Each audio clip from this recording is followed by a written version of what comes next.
საღამოშვიდობისა, ეს არის ტელეკომპანია GDS-ისა და სამოქალაქო განვითარების ინსტიტუტის ერთობლივი პროექტი მედია სტანდარტი, რომელიც ითვალისწინებს ამერიკული ტელესერიალის Newsroom-ის ეთერში ჩვენებას, შემდეგ კი კონკრეტული სერიის ამ ეთერშივე განხილვას პროფესიონალი ჟურნალისტებისა და კონკრეტულ სერიაში განხილული თემატიკის სხვა პროფესიონალებთან ერთად. ყველა გადაცემას სხვადასხვა წამყვანი წარუძღვება, გათვალისწინებულია სულ ასეთი 14 დისკუსიის გამართვა. დღევანდელი გადაცემის სტუმრებს წარმოგიდგენთ და შემდეგ გადავიდეთ კონკრეტულ თემაზე. ნიკო ნერგაძე, რადიო თავისუფლების ჟურნალისტი იქნება დღეს ჩვენი სტუმარი, დაჩი გრძელიშვილი აირექს საქართველოს ახალი მედიის მთავარი მენეჯერი, ნინო ჟიჟილაშვილი, კავკასიის მედიის სკოლის დეკანი, ფსიქოლოგი ჯანა ჯავახიშვილი არის ჩვენთან და გადაცემის განმავლობაში შეკითხვებს დასვამენ კავკასიის მედიის სკოლის სტუდენტები, სოფო გოგიშვილი და მარიამ ყაზარაშვილი. მე ირაკლი აბსანძე ვარ, ჟურნალ ლიბერალის პოლიტიკის განყოფილების რედაქტორი. ახლა რაც კონკრეტულ თემატიკას შეეხება და განსაკუთრებით იმას, რასაც გადაცემის პირველ ნაწილში განვიხილავთ, თუ ნახეთ სერია და ალბათ ბევრი ნახავდით, არ გაგიკვირდებათ, რატომ ავარჩიეთ პირველი ნაწილის თემად ბალანსი ჟურნალისტიკაში, ოღონდ ბალანსი იმ გაგებით, როგორითაც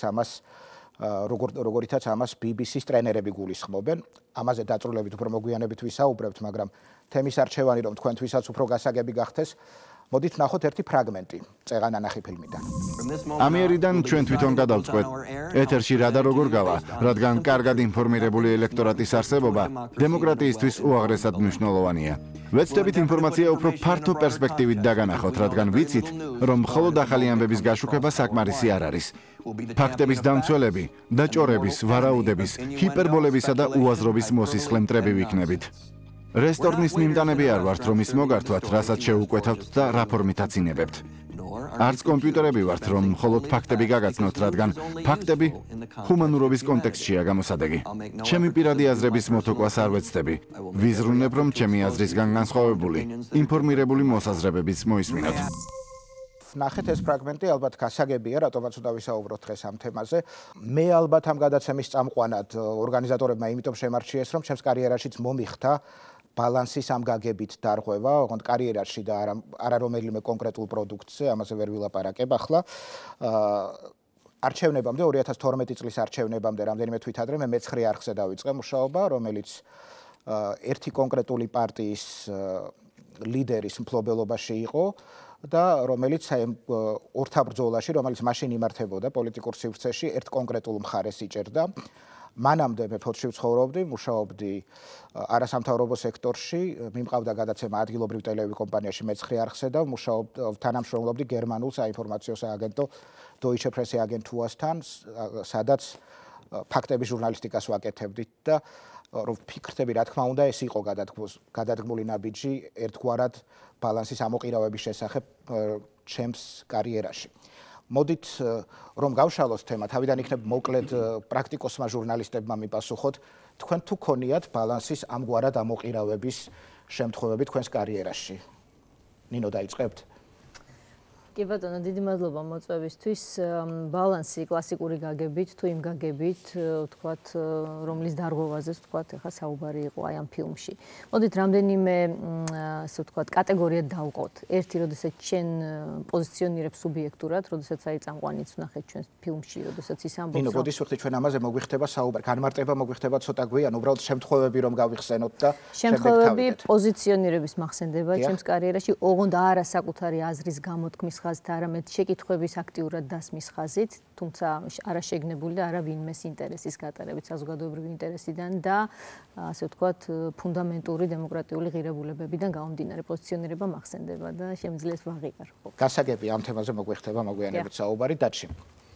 გარკვეულწილად შეიძლება მქონდა, ოღონდ მეც ნინოს დავითახები. მაყურებელს შევახსენოთ, რომ თქვენ მუშაობდით ტელეკომპანია იმედში. იმედში, ხო, აი დროების პერიოდში შეიძლება მქონდა 2007 წლამდე. კი, არა ბალანსის თქვა და რომ იმ გაგებით რა გაგებითაც შეიძლება თვლიდა საზოგადოება. უბრალოდ იქ მქონდა რეპორტაჟები, სადაც მქონდა მკვეთრად გამოხატული ჩემი პოზიცია, სადაც ჩანდა ჩემი პოზიცია. რომ სხვანაირად არ გამოდიოდა არც იმ სიტუაციაში, არც ვითარებაში და არც იმ რეპორტაჟების ხასიათიდან გამომდინარე. კარგი, აი კონკრეტულ შემთხვევებზე არ საუბრობთ, რას გვეტყვის რადიო თავისუფლების ჟურნალისტი, თქვენ თუ ქონიათ ასეთი შემთხვევა? არ ვიცი მქონია თუ არა, იმიტომ რომ ჩვენ გვაქვს დაყოფილი ახალი ამბების და გადაცემის დილის ეთერში ახალი ამბავი მიგყავთ. ხო, დილის ეთერში და ასევე ვარ ბლოგების ავტორი. ბლოგების ავტორობისას გამომითქვამს ჩემი აზრი და რა პოზიციას დამიფიქსირებია. არ ვიცი და მე მგონია რომ საკამათოა და ორივე მხარეს შეიძლება თქვას ადამიანმა რამდენად სწორია ეს მოქმედი ჟურნალისტისგან რომ ბლოგში თავისი აზრი გამოთქვას ან არ გამოთქვას. სწორედ ამისთვის შევიკრიბეთ დღეს. მოდით ახლა გავიხსენოთ ის 4 წესი, რომლის რომელზე დაყრდნობითაც სერიალის გმირებმა დაარღვიეს ის ბალანსი, რაზეც დღეს ვსაუბრობთ.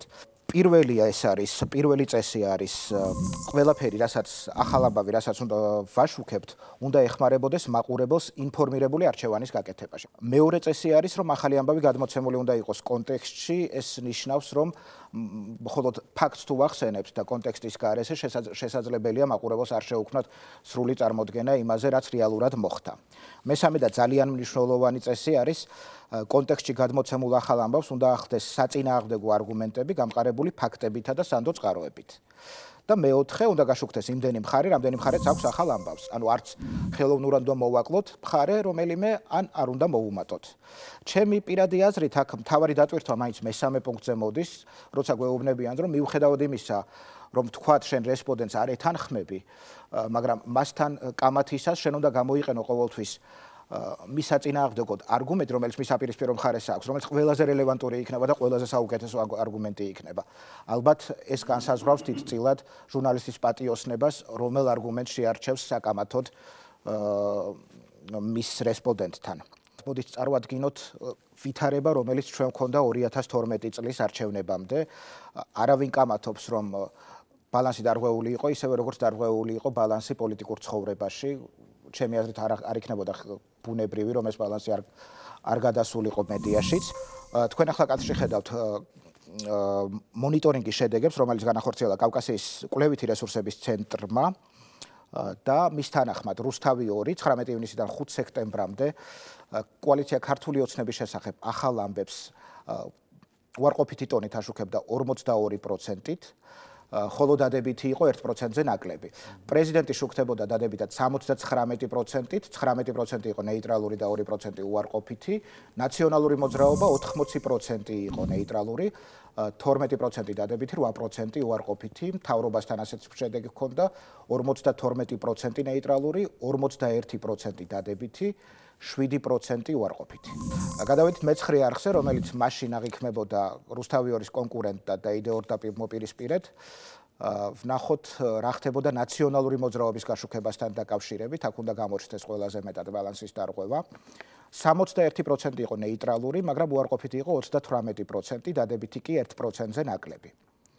ქართული ოცნების შემთხვევაში 92% ნეიტრალური იყო, 4% დადებითი, 4% უარყოფითი. პრეზიდენტისა და მთავრობის შესახებაც დაახლოებით იგივე ვითარება გვაქვს.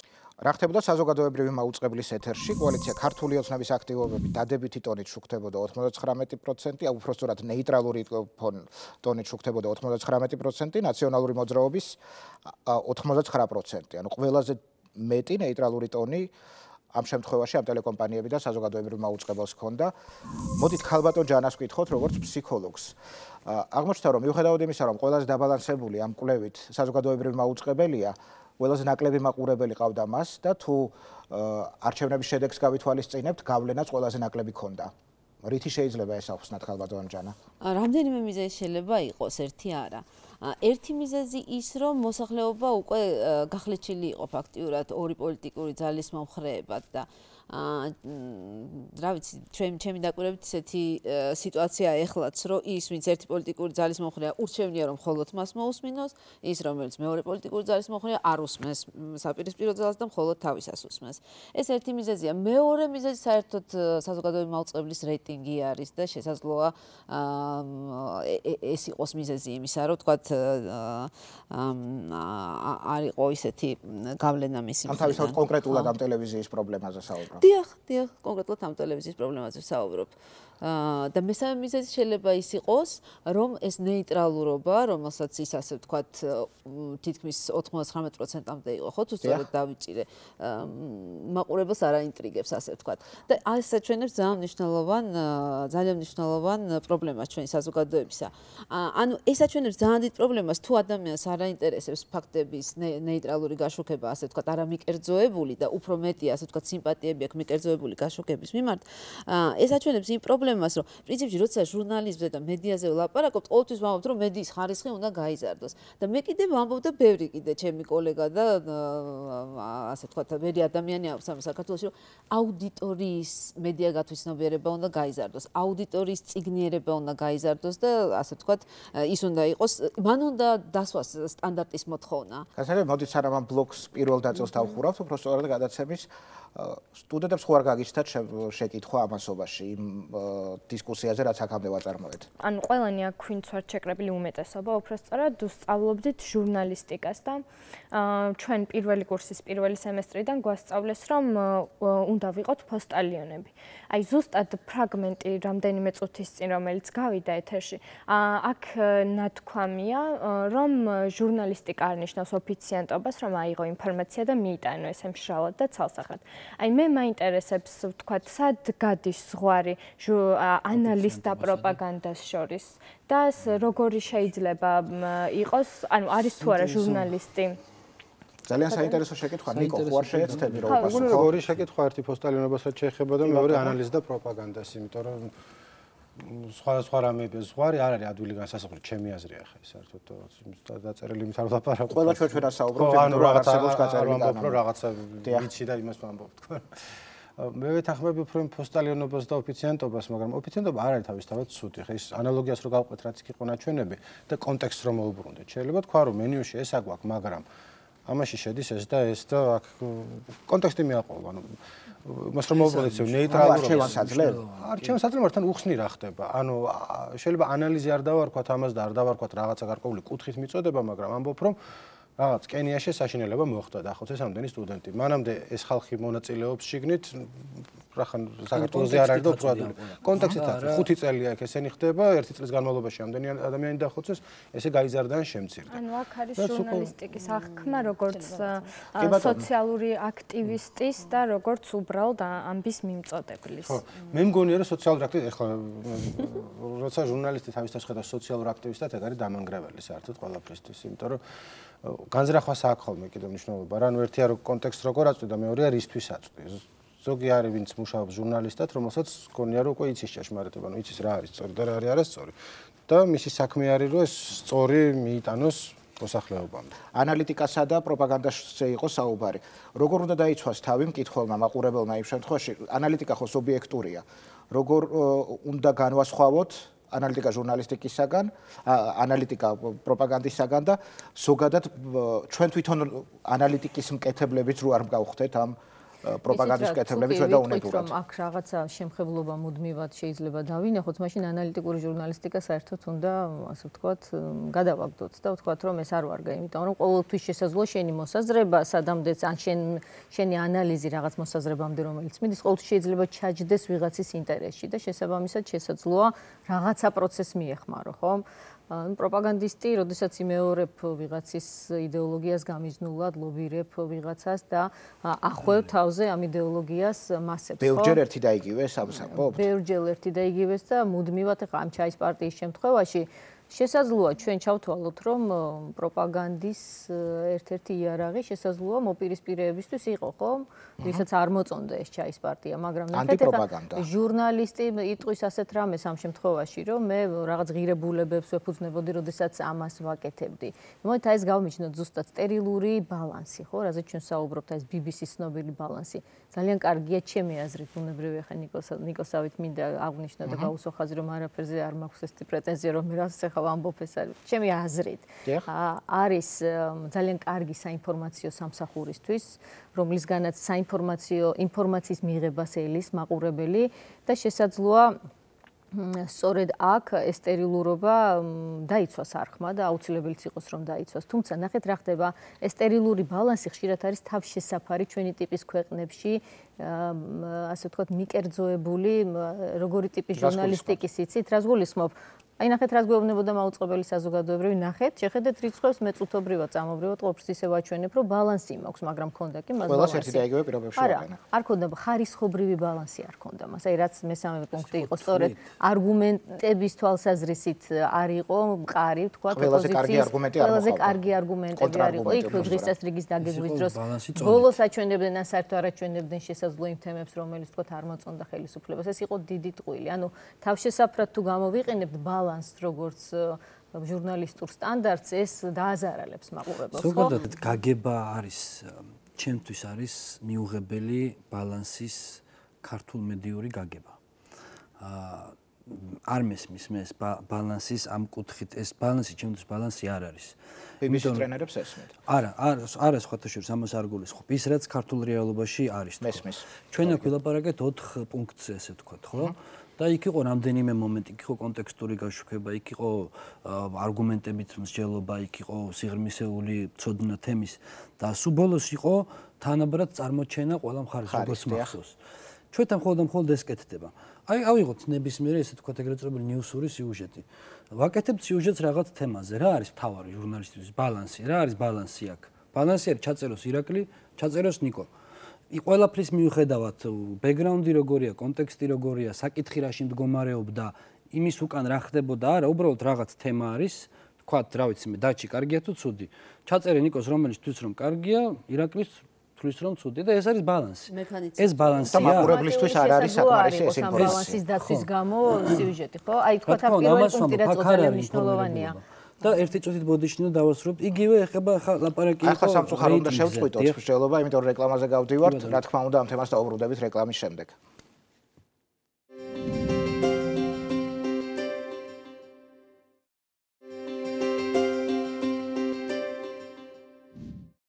დავბრუნდით ეთერში, ვსაუბრობთ მედია სტანდარტზე, სერიალ ნიუსრუმზე დაყრდნობით. ჩვენ პირველ ნაწილში განვიხილეთ ბალანსის ხელოვნურობა არახელოვნურობი, შეიძლება ასე ვთქვათ თემა. ამ თემას ჩვენ მესამე ბლოკშიც დაუბრუნდებით, როცა უკვე შევეცდებით შევაჯამოთ დღევანდელი გადაცემის შედეგები, მაგრამ აი ამ ნაწილში განვიხილოთ კიდევ ერთი მნიშვნელოვანი თემა, რომელიც ამ სერიაში ჩვენ დავინახეთ. პირველ რიგში, როცა ეს გადაწყვეტილება ეთერში წამყვანმა გააცნო თავის მაყურებელს, მან ხაზი გაუსვა, რომ ეს რომ ყოველ საღამოს ჩაის პარტიის შესახებ ისაუბრებენ თავარი საინფორმაციო გამოშვების პირველ ბლოკში, არის მისი, როგორც ამ გადაცემის მთავარი რედაქტორის და ამ საინფორმაციო გამოშვების აღმასრულებელი პროდიუსერის გადაწყვეტილება. ჩვენ საუბრობდით, რომ მოგვიხდა ხოლმე ჩვენს ბალანსის დარღვევა ჩვენს ცხოვრებაში. ხო ვერ გავიხსენებთ, როგორ მივედით ამ გადაწყვეტილებამდე, ანუ რა აქაც სხვა ვინმესთან შეთანხმება მოგვიხდა თუ ზუსტად იგივე მოქმედება პირებმა მივიღეთ გადაწყვეტილება. ალბათ ნინო შენ, იმიტომ რომ ზუსტად შენ იყავი საინფორმაციო სამსახურის უფროსი. საინფორმაციო სამსახურის ხელმძღვანელი უფრო მოგვიანებით, თუმცა მანამდე უფრო მიხდებოდა მე რაღაცა პოზიციონირება, როდესაც წინა საარჩევნო პერიოდი იყო, ხა ტელეკომპანია მაესტროს შემთხვევას უგულისხმობ. ეხა ამ ტელეკომპანიაში მუშაობის არჩევანი უკვე ნიშნავდა ესეთი გარემო იყო, ხო, ჯანა მაღწერა ახლა ჩვენთან, რომ პოლარიზებული იყო გარემო, იყო დიდი მედია მონსტრის სივრცე, სადაც გარღვევა ვერ ხერხდებოდა. კარგად ვიცით რა გარემო იყო, იყო პატარა სივრცეები, სადაც შენ თუ მაგრდებოდი, უკვე ითვლებოდა, რომ მათთან არ თანამშრომლობდი, ვინც დანარჩენ სივრცეს აკონტროლებდა. ამიტომ შენი ბუნებრივი არჩევანი სხვაგან ვერ მოგიაზრებდა, თუ კი გინდოდა ყოფილიყავი უფრო ჩემი აზრით სწორ ადგილას. ასე მოხდა მე მაესტროში, რომელიც იყო თავისუფალი სივრცე, მაგრამ ნახეთ რა ხდებოდა, არასოდეს ამ არხს არ მიუღია დაკვეთა პოლიტიკური. ჩვენ იქ მომუშავე ჟურნალისტებს რაღაცა ჩვენ ზღირებულებით სისტემაზე დაყნობით, რაც ეფუძნებოდა ვთქვათ ფუნდამენტურ ადამიანის უფლებებს და ასე შემდეგ, გვიჩნდებოდა კონკრეტული კითხვები. და ამ კითხვების მუდმივი დასმით, კირკიტით, ბუნებრივია გადაწყვეტილების მიმღებებთან რაღაცნაირად ბუნებრივია ჩანდა ჩვენი პოზიციაც. თითქოს და ჩვენ მათ მხარეს არ ვიყავით და ვიყავით იმათ მხარეს, ასე გამოდიოდა. იმიტომ რომ სხვა მხარეს შეკითხვებს არ სვამდა. ბატონო? იმიტომ რომ სხვა მხარეს შეკითხვებს არ სვამდა. სხვა მხარე ოპოზიციას სვავდა მაშინ კითხვებს და ეს კითხვები ერთმანეთს მედიის სხვა მხარე არ სვამდა და შეიძლება შენი შეკითხვები იმ წუთში იყო თანხმდრილი ოპოზიციის შეკითხვებთან და შესაბამისად შენ მოაზრებული იყავი რომ რაღაცა მხარეს იყავი თუმცა ეხლა მე მაქვს უკვე მოგვიანებით მაესტროს პოსტ ასე ვთქვათ საარჩევნო ისტორიაც რომელიც ცხადყოფს რომ ვთქვათ ჟურნალისტიკა დარჩა იქ იმ დროინდელი როდესაც ახლა მე აღარ ვარ ამ არხის თანამშრომელი და წავიდა ერთი პარტია, მოვიდა მეორე პარტია და ჩვენ განვაგრძეთ მათთვის კითხვების დასმა ზუსტად იმავე ღირებულებებზე დაყრდნობით, ისევ პოზიციონირების რეჟიმში, როგორითაც უსვამდით მანამდე ყოფილ ხელისუფლებას. ანუ ეს კიდევ ერთხელ იყო დასკვნით ნაწილში საუბარი, ეს გამოცდილება ამაში დაგვეხმარება, იქნებ დაჩი თქვენს გვითხრათ. თქვენს ჰქონდათ ასეთი გამოცდილება რამდენიმე წლით ადრე. კი, ჩემ დროს ჯერ კიდევ არსებობდა ესე თქვათ ეს მედია გარემოში მეტნაკლებად თანაბარი ორი დიდი ტელეკომპანია არსებობდა ამას გულისხმობთ და თანაბარ ვითარებაში. თუმცა სწორედ ეს განაპირობებდა უფრო მკვეთრი ესე წყალგამყოფის არსებობას მედიაში. და აქ შენ დასვი შეკითხვა ესე რომ თქვა თუ იყო რაღაც პოლიტიკა განსაზღვრული თუ იყო შეთანხმება ვიღაცა როდესაც რაღაც საკეთებდით არ იყო ბუნებრივად ხდებოდა შენ იყავი ბარიკადის ან ერთ მხარეს ან მეორე მხარეს როდესაც მუშაობდი აი ამ ტიპის მედიაში და შესაბამისად შენი ყოფნა იყო შენი არჩევანი ცხადია და ძალიან ბუნებრივად ხდებოდა შენგანაც ეს ყველაფერი ცხადია ეს არ ნიშნავს იმას თქვათ დროების შემთხვევაში ჩემ შემთხვევაში რომ თქვა ვაკეთებდით ვამზადებდი რაღაცა ცალმხრივ რეპორტაჟს ან მაინც და მაინც ესე ურტყავდი ცალკარში ვინმეს მაგრამ ფაქტია ამის დამალოს აზრი არ აქვს და პირიქით ეს არც მერცხვინება ესე ვთქვათ ამაზე საუბარი რომ დებდი ყოველთვის ჩემს განწყობას ჩემს პოზიციას ჩანდა აი ამ რეპორტაჟებში ჩანდა ესე ვთქვათ მხარე ჩანდა განწყობა ერთგვარი მოდით სერიალის თემატიკას რო დაუბრუნდეთ ამ სერიის ბოლოს ჩვენ ვხედავთ ალაპარაკებულ მფლობელს არხის მფლობელი მთელი სერიის განმავლობაში ზის და ისმის პრეტენზიებს რომელსაც მისი შვილი წარუდგენს არხის მენეჯერს მაგრამ ის ხმას არ იღებს შეინფონდას გმირი მოდით ვნახოთ ეს მონაკვეთი ერთხელ კიდევ კარგად ჩანს მაგალითად ის რომ მთელი ამ პროცესის განმავლობაში სანამ სარედაქციო ჯგუფი მიზანმიმართულად ძალიან კრიტიკულ შეკითხვებს უსვამდა ჩაის პარტიას რამდენიმე თვის განმავლობაში მფლობელი არ ჩარეულა ჩაერია მხოლოდ მას შემდეგ რაც პროცესი დასრულდა კონგრესი არჩეულია მათ შორის ჩაის პარტიის წარმომადგენელი კონგრესის წევრებად ნახოთ ვიდეო ლეონა არ უნდა ელოდო რომ ჩვენს გადაცემას კორპორაციულ ინტერესებს მოვარგებთ თავიდან დავიწყოთ და ამჯერად გაიხსენე რომ თანასწორები არ ვართ არგუმენტი თუ მომყავს კონტრარგუმენტის მოსმენა და შენთან შეთანხმება არ მჭირდება ჩვენ საინფორმაციო განყოფილებას AWM-ის წლიური შემოსავლის 3% მოაქვს აქციონერებისთვის ფულს არ შოულობ, რომელთა წინაშე ვალდებულებები მაქვს.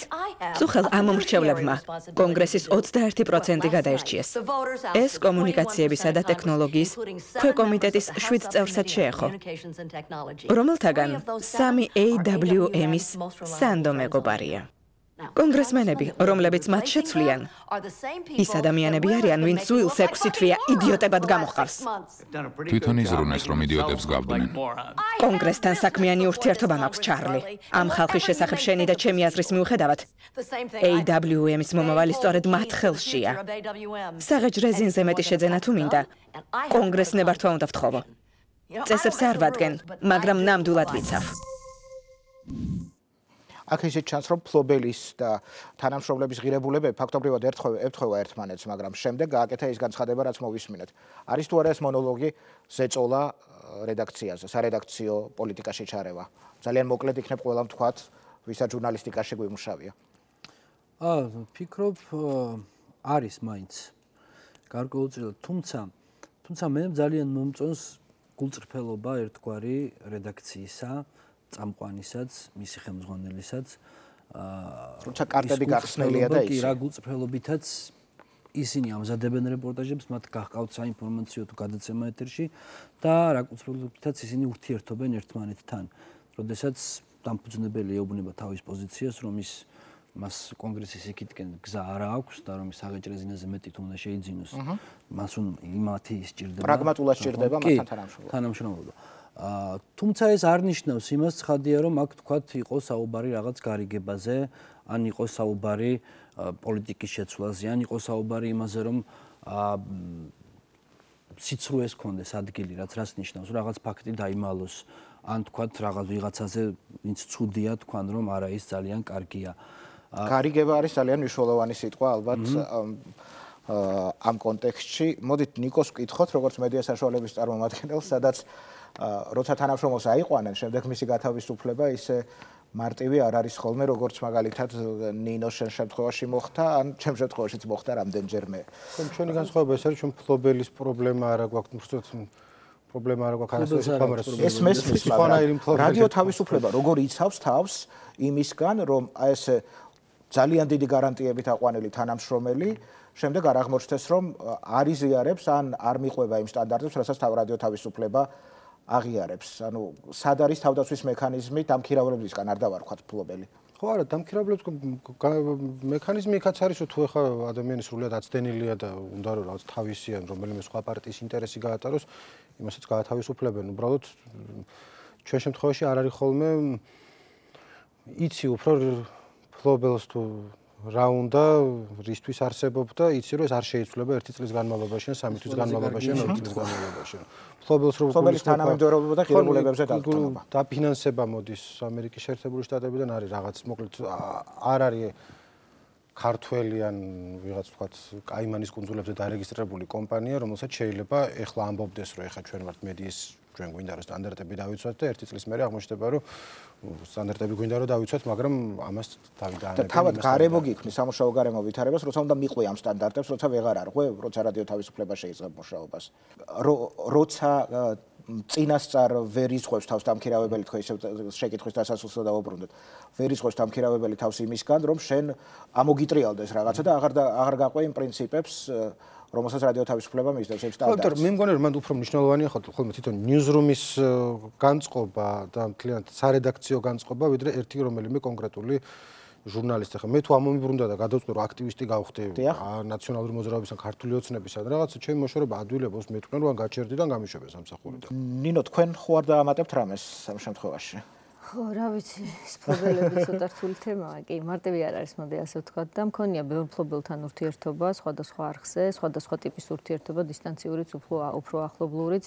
მათ აქვთ ერთი საერთო ნიშანი, მათ ყოველთვის აქვთ თავისი ინტერესი და ეს ინტერესი როგორც წესი, ჩემი გამოცდილებით არ არის თანხვედრილი ჟურნალისტური ინტერესთან.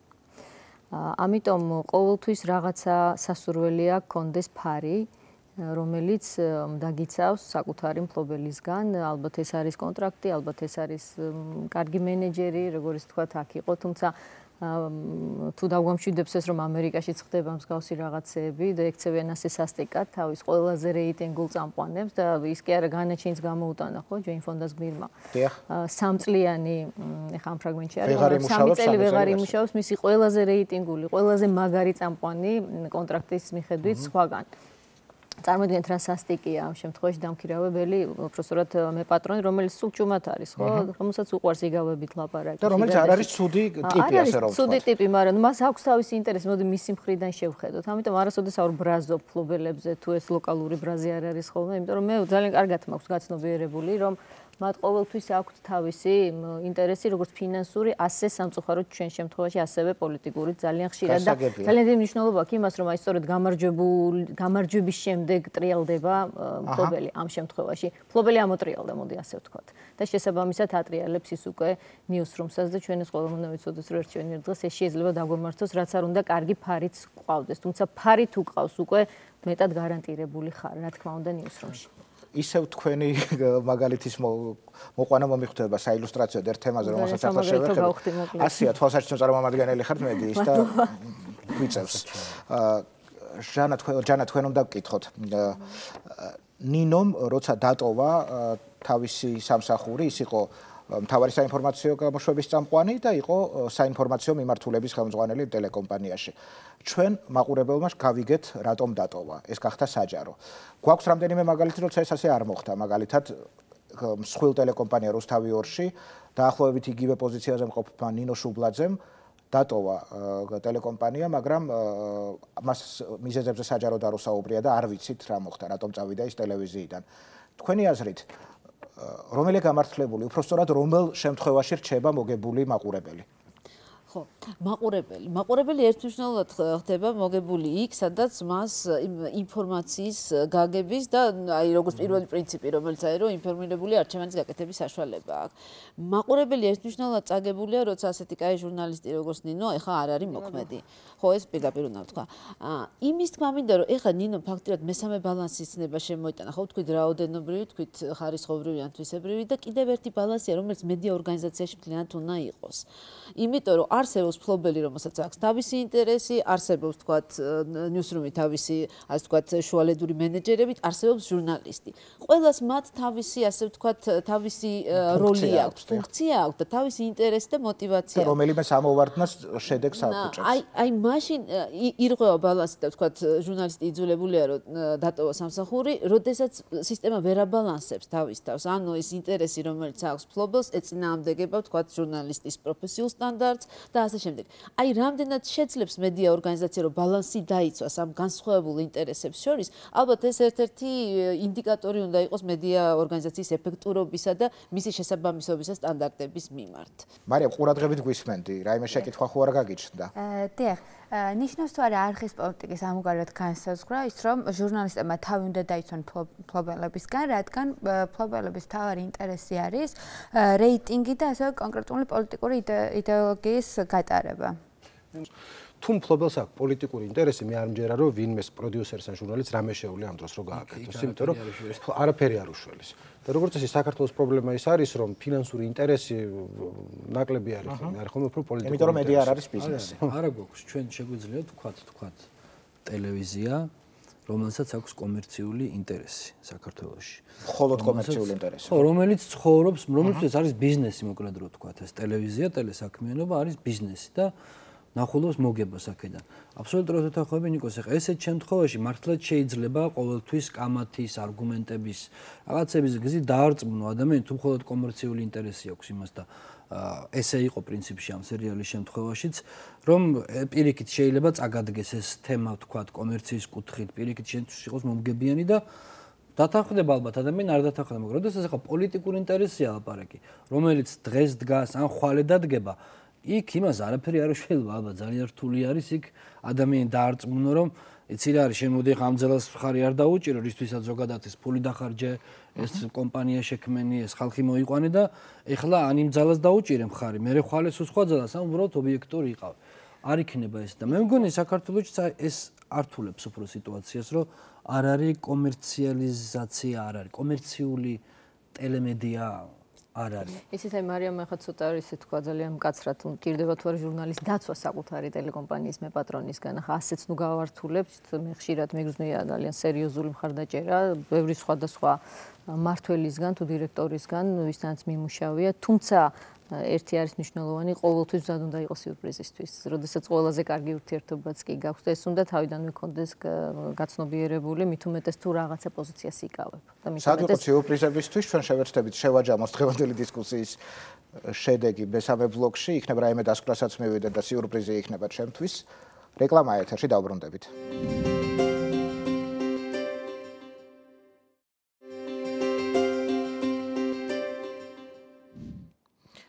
დავბრუნდით ეთერში, ამ ბლოკში შევეცდებით შევაჯამოთ ის, რაზეც ჩვენ მთელი გადაცემის განმავლობაში ვისაუბრეთ.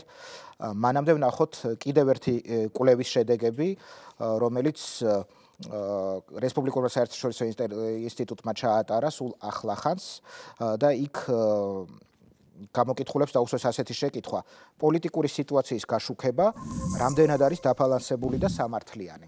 აი შედეგებს ვხედავთ, რომ 60% თვლის, რომ დაბალანსებული და სამართლიანია. ჩვენ გვქონდა საშუალება წინა წლებთანაც შეგვედარებინა და ეს ძალიან გაზრდილი მონაცემი არის. ეს არის რამდენად წამს მოსახლეობას და არა ფაქტობრივი. დობის, დიახ, ეს არის დობის როგორ თქვა, ციფრი ფაქტობრივად, რომ იმ პროდუქტს, რასაც ისინი ახლა ეთერში ხედავენ, 60% მიიჩნევს, რომ სანდოა. ზოგადად ქართულ მედიაში. ზოგადად ქართულ მედიაში. ჯანა, თქვენ როგორ ფიქრობთ? როგორ ჟურნალისტიკას უფრო ენდობიან ადამიანები? ისევ თემას რომ დაუბრუნდეთ კეთილდღეობდელი გადაცემის. ამ ეგრეთ წოდებულ ამერიკულ სუბიექტურს თუ იმას, რასაც BBC სტანდარტად მოიხსენიებენ სტერილურს. იცით რა არის, ეს კვლევის საგანია, თქვათ, რაც არ უნდა ვთქვა, ჩემგან სპეკულაცია იქნება. ის კი ვიცი, რომ ფაქტიურად მოთხოვნა ჟურნალისტურ სტანდარტებზე მოსახლეობიდან არ მოდის, იმიტომ რომ თუ ავიღებთ რეიტინგებს, თქვათ, გადაცემებისა, ხო? საკმაოდ ისეთი, თქვათ, გადაცემა, რომელიც მე მაგალითად ან პროფესიონალებს მიაჩნია, თქვათ, იგივე ჟურნალისტებს, რომ არ არის კაი ხარისხისა, ის არის ხოლმე ყველაზე რეიტინგული. ანუ აქედან გამომდინარე, საინტერესოა, რომ გაიზარდა ნდობა მედიის მიმართ. მაგრამ ეს ჩემთვის ერთის მხრივ თითქოს კაი ინდიკატორია, ჩემთვის ცუდი ინდიკატორია, იმიტომ რომ მე მირჩევნია, რომ კრიტიკული აზროვნება იყოს მედიის მიმართ უფრო მეტად მოსახლეობაში. ანუ ფაქტები მივცეთ და კრიტიკული დასკვნა თვითონ გამოიტანოს. ჯერ ესეთი ეს მეტი ინფორმაცია ხონდეს იმისთვის, რომ თქვას, აი ხა, როცა ვეკითხებით, სამართლიანია და დაბალანსებულია თუ რა, დარწმუნებულია დაბალანსებულობაში რა იგულისხმება, ბევრმა არ იცის, როცა პასუხს გასცემს და სამართლიანობის ნება საერთოდ მისტიფიცირებულია ჩვენ საზოგადოებაში, ეს ისეთი აი მითოლოგიზებული ცნებაა და ამიტომ ეს ჩემთვის მაგალითად ნოლიბიტი ინფორმაცია რის შესახებ პასუხობენ ამ შემთხვევაში ჩვენი მოქალაქეები. ნუ ის რომ საერთოდ მედიის მიმართ წმენა გაიზარდა, როგორც ჩანს ეს არის, მაგრამ რამდენად ობიექტური ინფორმაციის დაფუძნებით გაიზარდა და რამდენად უბრალოდ სუბიექტური შთაბეჭდილებით, მოკლედ ჩემთვის ესეთი ვთქვათ პასუხი საკმაოდ აბსტრაქტული პასუხი არის. გასაგებია, როგორღაც მივედით ამ კონფლიქტამდე, რომელიც არსებობს, დავარქვათ ასე BBC ჟურნალისტიკასა და ამერიკულ ჟურნალისტიკას. სტერილური აღარ თქვათ ხოლმე მაგაზე, იმიტომ რომ სტერილური თავისთავად ნეგატიური სიტყვა გამოდის, რომ თქოს სტერილური BBC და ნეგატიურად. არა, ხომ თავისთავად გამოაგრე იგულისხმება. კი ბატონო, აღარ BBC-ს რო უყურო, ხა იქ არ დაგრჩება შტაბეჭდილება, რომ საინფორმაციო სააგენტოს მშრალ ახალ ამბებს კითხულობ. არის ხოლმე მშვენივრად მსუყე კარგი ინფორმაცია. სვანაირად მაყურებელი არ არის, ნაკლები არ არის, ხო? სხვა შორის რატო ამბობ ამას, რომ საქართველოში ხშირად აღიქმება ხოლმე, რომ ობიექტური არის აი სააგენტო სტილი და დანარჩენი ყველაფერი საინტერესო არის შენი პატარა აზრები რო გაქვს ჩართული, როცა ხარ ჟურნალისტი. არაერთხელ მქონია ტრენინგებზე მიმიღია მონაწილეობა და სულ ალბათ თქვენ გინდათ რომ იყოს მაინდა-მაინც არ არის მაგაზე ლაპარაკი ობიექტურობაზე და ფაქტებზე რომ უინტერესოა სადაც უთი. მეორე მე მგონი აი რასაც ხა არ ვიცი ეგრეა თუ არა, მაგრამ შეიძლება მოსახლეობა აღიქვამდეს, რომ ჩართავ ტელევიზორს და გაქვს საშუალება, რომ სხვა მოსაზრებები მოისმინო, ყველას უსმინო, ერთი მხრივ უყურო გადაცემებს, სადაც არის კრიტიკა არსებული ხელისუფლების და ჩათვალო, რომ ეს არის სამართლიანი და ეს არის სანდო. რაც მე მგონია, რომ ჯობია, რომ ჩართო და ტელევიზორი და ისმინო მთავრობის ლანძღვა, ვიდრე ჩართო და ისმინო მთავრობის ქება. იმის და მიუხედავად მთავრობა ვინ არის, რა არის და რას აკეთებს. მაგარ შორის თუ არის ერთხელები მაშინ ასე ვთქვათ, მეტი სუბიექტივიზმი, ნაკლები სუბიექტივიზმი, სხვაობა ამ ორ სტანდარტ შორის და ეს სხვაობა რომ უფრო კარგად დავინახოთ, რაზე ვსაუბროთ, მოდით ამერიკული მედიის ცნობილი წარმომადგენლების, ორი ცნობილი წარმომადგენლის ციტატა გავიხსენოთ. წავიკითხავ ახლა მე ამ ციტატას. გლენ გრინვალდი სუბიექტური პოზიციის მიჩხმალვაზე მეტად პატიოსნად გამჟღავნებული თვალსაზრისი ქმნის ბევრად უფრო სანდო ჟურნალისტიკას. თუ საკუთარ თვალსაზრისს მალავ ბევრად მეტი სივრცე რჩება манипуლირებისათვის, რადგან მკითხველმა არაფერი იცის შენი დაფარული მოსაზრებების შესახებ და ვერ ითვალისწინებს მათ.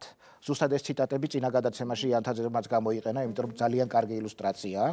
და მეორე მაგალითი, ბილ კელერი.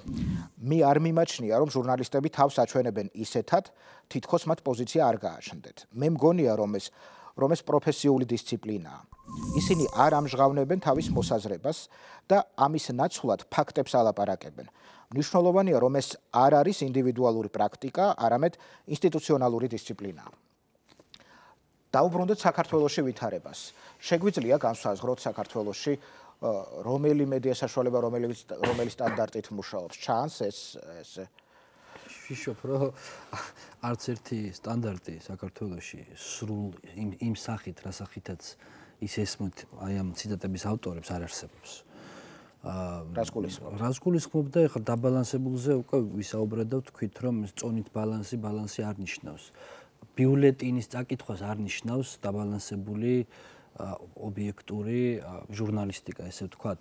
ანუ როდესაც შენ უბრალოდ რაღაცებს ყვები და კითხულობ საინფორმაციო სააგენტოს სტილში. ჩვენ გვაქვს ერთი ძალიან მკვეთრი მაგალითი, რომელიც ბოლო წლებში გამოჩნდა, ტელეკომპანია ტაბულა არის კი ეს აცხადებს, რომ არის სუბიექტური. კი, მეორე თემა არის. მოდი დაბალანსებულად იცის ეს მაყურებელმა. და როდესაც შენ ამბობ, რომ აი მე ვარ ესეთი ობიექტური, მე არ მაქვს ჩემი პოზიცია და ზოგადად რაღაც არასწორად იმაჩნიეს ბოლო პერიოდში მკვიდრდებოდა ხოლმე ის, რომ ჟურნალისტი არის ესეთი უსქესო და პოლიტიკური მრწამსის გარეშე არსება და ის უბრალოდ არის რაღაცა ამბის წამომღები მინდა გითხრათ რომ სქესიც აქვს ჟურნალისტს პოლიტიკური მრწამსიც აქვს და შეხედულებებიც და მიღმა ამისა თუ კი თქვათ რომელიმე გააცხადებს ვინმე და ჩვენ ნახეთ რომ თქვათ პირველ არხს ქონდა ყველაზე კარგი მდგომარეობა ბალანსის მხრივ ხო მაგრამ იყო კი ეს თქვათ ინფორმაციის მიწოდება სრულყოფილად და ობიექტურად მაშინ საზოგადოებისთვის და ეს გამოჩნდა რომ რეიტინგიც არ ქონდათ მათ იმდენი რომ ყოფილიყო იმხელა და არის მეორე მხარე როდესაც ვინმე გულწრფელად ამბობს რომ მას აქვს რაღაცა პოზიცია პოლიტიკური მრწამსი ესე ვთქვათ და აი ამ კუთხით ამ ხრით აშუქებს მოვლენებს მე ვფიქრობ რომ ესეთ შემთხვევაში უფრო მეტად გამბედავია და უფრო პატივსაცემი ესეთი ადამიანი ის უფრო მეც რისკავს იმიტომ რომ მას უფრო მეტი ეჭვის თვალით უყურებენ უფრო ფრთხილად უსმენენ და მეტი პროფესიონალიზმი ჭირდება თხოვენ რა თქმა უნდა იმიტომ რომ მას დასჭირდება უფრო მეტი არგუმენტების მოყვანა ეხლა აქ არ არის ლაპარაკი სხვათა შორის ამავე სერიალში როცა გადაწყვეტილება გაამჟღავნა სერიალის გმირმა ხაზი გაუსვა იმას რომ ორივე გადაწყვეტილების მიუხედავად თუ არ ვწდები ოქსფორდის კურსდამთავრებულები არიან ცხოვრებისეულ გამოცდილებასაც გაუსვა ხაზი და გაუსვა ხაზი იმას ვინ მიიღო ეს გადაწყვეტილება ანუ სუბიექტიურ ჟურნალისტიკაში ძალიან დიდი მნიშვნელობა აქვს რომელი სუბიექტი გასაუბრება ძალიან მნიშვნელობა აქვს კი ბექგრაუნდს გამოცდილებას განათლებას და ესე შემდეგ თავი არის მაინც ხოლმე განზრახვა. ხა ცხადია რომ რასაც არ უნდა აშუქებდი არა აქვს მნიშვნელობა პოლიტიკაზე, რელიგიაზე და რამე სხვაზეც რომ არ იყოს სულ პატარა რაც ვიღაცის პროდიუსერის პრესკონფერენცია მომღერალმა თავის სიმღერა დაწერა თუ პროდიუსერს არაფერი რა რომელიც არ გეხება. იქაც გაქვს შენი აზრი ცხადია მაგრამ მე მგონია რომ თავარი არის და საშიში ის არის ხოლმე როცა ამბობთ რომ მოდი ეს წინ გამოვიტანოთ და ყველაფერზე იყოს ჟურნალისტის მხრიდან მოწოდებული რომ ვაღიაროთ რომ გაქვს შენი აზრი და მოდი მაგითი მეორეს გაქვს გამოკვეთილი მოსაზრება და გამოკვეთილი პოზიცია, მაგრამ ამას ფუთავ გარეგნულად არა და პროდუქტში კარგად თუ დააკვირდები ძალიან კარგად ჩანს. მაგიტომ რომ განზრახვა. ჩემი განზრახვა თუ არის რომ მე ჩემს სუბიექტური აზრი გავიტანო, მაგრამ შეფუთული ბალანსით და რაღაცა შემიძლია რომ შევნიხო, მაგრამ ეს ყველაფერი არის ინსტრუმენტები. წლებია უკვე, იმიტომ რომ მართლა წუთობრივად რომ ითვლი შეიძლება დიდად ვერ მიაგნო ახლა. ბალანსი და ობიექტურობა არის ხოლმე ინსტრუმენტები, იმიტომ რომ კაცრო თავის საქმის გაკეთება უნდა ან ქალს დაეხმაროს იმაში, თორემ მე თუ მინდა რომ ჩემი ისა მაქვს რაღაცა ვიცი უკვე სისწორე რა არის და მართალი რა არის და ის მინდა რომ გავიტანო შევიღებავ იქ შევფუთავ ბალანსი მექნება ვითომ არ ვაკეთებ ამას ორივე მხარე მეყოლება მაგრამ ნუ ყველა ვიცით როგორ ხდება ეს აღიარება რომ სუბიექტურ ჟურნალისტიკას აკეთებ იმიტომ რომ ვიცი რომ არის ჟურნალისტი ითვლება საქართველოში ცუდად ითვლება აი ცუდი არის ეს კაცი ამ დროს სერიალის გმირი ერთ-ერთი ყველაზე პოპულარული ტელეწამყვანია და პატივსაცემი სერიალის გმირი ამერიკაში ყველგან იქნებოდა გაყოფილი და თავს დაიცავდა რომ მოსაზრება არის ცალკე ბლოკში ახალი ამბები არის ცალკე ბლოკში როგორც კი არ იქნებოდა მაშინ ყველა სხვა გააკრიტიკებდა და მართალიც იქნებოდა.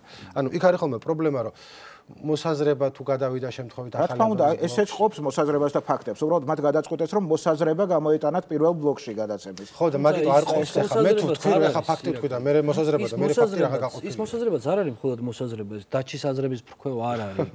იმას არგუმენტაცია სჭირდება, იმას ფაქტები და დასტურება სჭირდება. აი 4% რომელზეც საუბრობ. რასაკვირველი ის არ არის ახლა, ვიცით რომ მე ვფიქრობ რომ რაღაცა თქვათ ოცნება არ არის სწორი ანუ ნაციონალები დამნაშავე ეს არ იქნება საკმარისი ბუნებრივია თუ კი მე ამ გზით წავედი რომ გადავწყვეტე ჟურნალისტმა თქვათ ეს სუბიექტური ჟურნალისტიკა ყოს გეთახმები ეს არ უნდა იყოს რა თქმა უნდა რაღაც ახალი ამბების ნიუსკასტის გამოშვებაში აქ ლაპარაკი რაღაც საღამოს თქვათ შემაჯამებელ სხვა ტიპის თუმცა მაინც საინფორმაციო ხასიათის გადაცემაში აქ ცხადია იმიტომაც ალბათ ერიდებიან რომ აქ უფრო მეტი მოგეთხოვება როდესაც დეკლარირებას ახდენ შენი პოზიციისას ვიდრე როდესაც ამბობ რომ მე ობიექტური ვარ არავის მხარს არ უჭერ მაგრამ იქ ახლა ტელევიზია ხო ვიცით რომ უდიდესი ხელოვნებაა როდესაც გინდა და როდესაც განზრახვა როცა გაქვს პროპაგანდისაც ავის კარგად წარმოჩენისაც კარგის ავა წარმოჩენისაც და ისე კოხტად აკეთებ ამ ყველაფერს რომ დაგითulis თქვათ არ ვიცი გაერო ეუთო და ასე შემდეგ სხვა ვიღაცები აგიწონიან ამ ხარებს და მაინც გააძვრენ და ყველაფერი იქნება წესრიგში.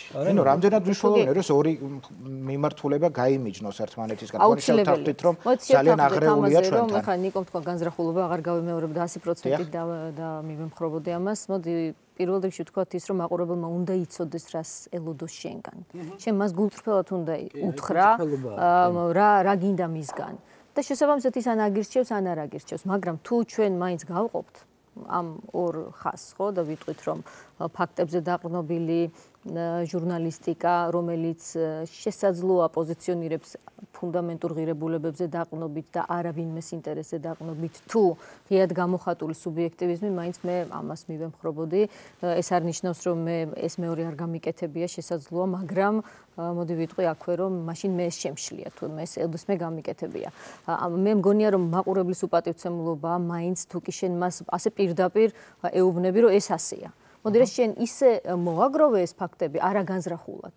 ისე მოიკლია ეს ფაქტები, ისე დაულაგე კონტექსტი აჩვენე, რომ მან მართლაც არჩევნო ყუთთან მისულმა სწორად განსაზღვროს, ვის აძლევს ხმას და როგორ იპოზიციონირებს. და მგონია ამ შემთხვევაში, როდესაც ამ ძალისხმევას არიშურებ, მაშინ იღებ იმ ყველაზე დიდ ასე ვთქვათ, საჩუქარს მაყურებლისგან, რაცაც ქვია ნდობა. და მოდით აი ფინალში ვიწრო, ცოტა დრო გვაქვს, ვიტყვი რომ აი ქრონკაიტი ახსენეს რამდენჯერმე ამ ფილმში, ხო ცნობილი ამერიკელი ტელევარსკვლავი მასზე თქვა პრეზიდენტმა ჯონსონმა, რომ ვიეტნამის ომის გაშუქების დროს, როდესაც ქრონკაიტი გავიდა ვიეტნამში, იქიდან გააკეთა რეპორტაჟები ძალიან კრიტიკული და ღიად სუბიექტური, სხვათა შორის, მასზე თქვა ამერიკის პრეზიდენტმა, რომ თუ ჩვენ დავკარგეთ ქრონკაიტი, მაშინ ჩვენ დავკარგეთ ამერიკელი ხალხი.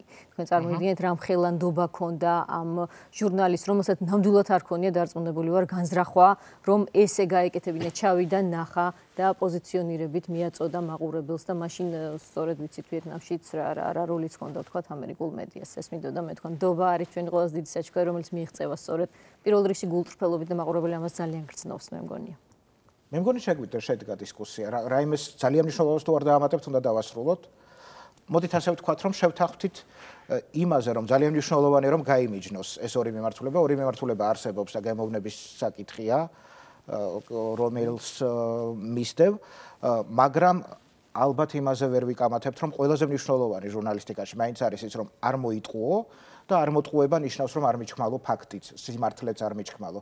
შეიძლება თქვა ხოლმე სიმართლე, მაგრამ ანუ უბრალოდ არ მოიტყუო, მაგრამ სიმართლის რაღაც ნაწილი არ თქვა. ესეც ტყუილია და მთავარი პრობლემა ჟურნალისტიკაში ტყუილია. როგორ მოყვები ამას შენი პოზიციიდან თუ სტანდარტიდან გამომდინარე, ეს პროფესიული სტანდარტის საკითხია, რომელზეც GDS-ის მაყურებელი მომავალ კვირასაც ტელეკომპანია GDS-ისა და სამოქალაქო განვითარების ინსტიტუტის მიერ მომზადებულ მორიგ დისკუსიაში ისაუბრებს.